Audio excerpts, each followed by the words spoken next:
as I've gotten older and I've realized not only how physically removed from the sort of center of the hockey universe LA is, but as I've also gotten perspective on my own opportunities and my own place in the world, I realize how important it is that I had somebody to open the door to the game for me. So I'm curious from your personal perspective, Blake, how important it is to any individual or kid or somebody who wants to get into the sport, how important it is to have somebody open the door to them or to help them through the gate. Yeah, I mean, it's so important because that's just what's fair. A kid shouldn't be denied what they want to do if that's something that inspires them. And I think that's what we're trying to do. We're trying to close that gap. But from personal experience, I just stumbled into the game of ice hockey just by knowing a person that loved the sport and by going to the games. And from there, I said, oh my gosh, this is the coolest thing I've ever seen. I need to learn how to play this game.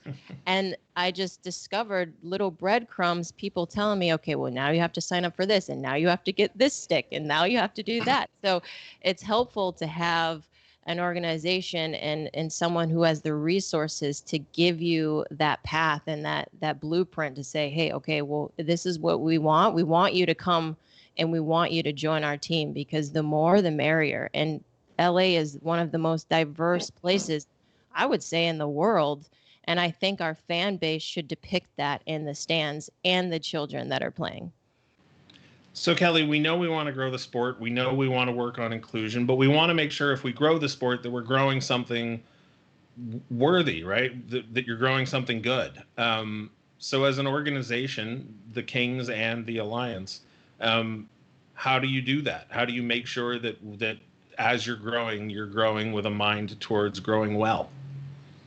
That's a great question, Jess. I mean, I don't think we have all those answers yet, but it starts with a couple things, equity and opportunity and on and off ice activities, representation, us in our front office, making sure that we're hiring a more diverse workforce and growing that opportunity, but also growing that off the ice and making sure we have equitable opportunities in youth hockey, so that the kids and the parents have an environment that they can come into, feel welcome, and then having opportunities for those kids to and families to come to the games and enjoy their experience at Staples Center and see the finished product. I think that's ultimately where you create role models and experiences, and when we're all celebrating that next Stanley Cup, that parade represents all of LA,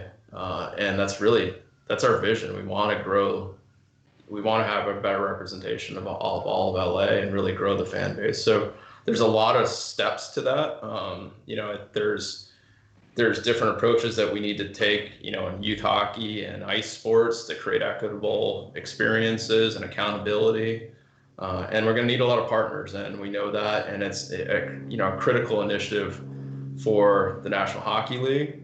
It needs to be a critical initiative for USA Hockey and Hockey Canada. And then our players on the NHL level, starting with the leadership of the Hockey Diversity Alliance and the group of, Black players that have aligned together, need to work with their teammates to create role model experiences so that kids playing the game of all races feel safe to speak up and create a safe environment so that their teammates can grow. And it just, in the end, I think we want to look back 5-10 years from now and say we made a difference.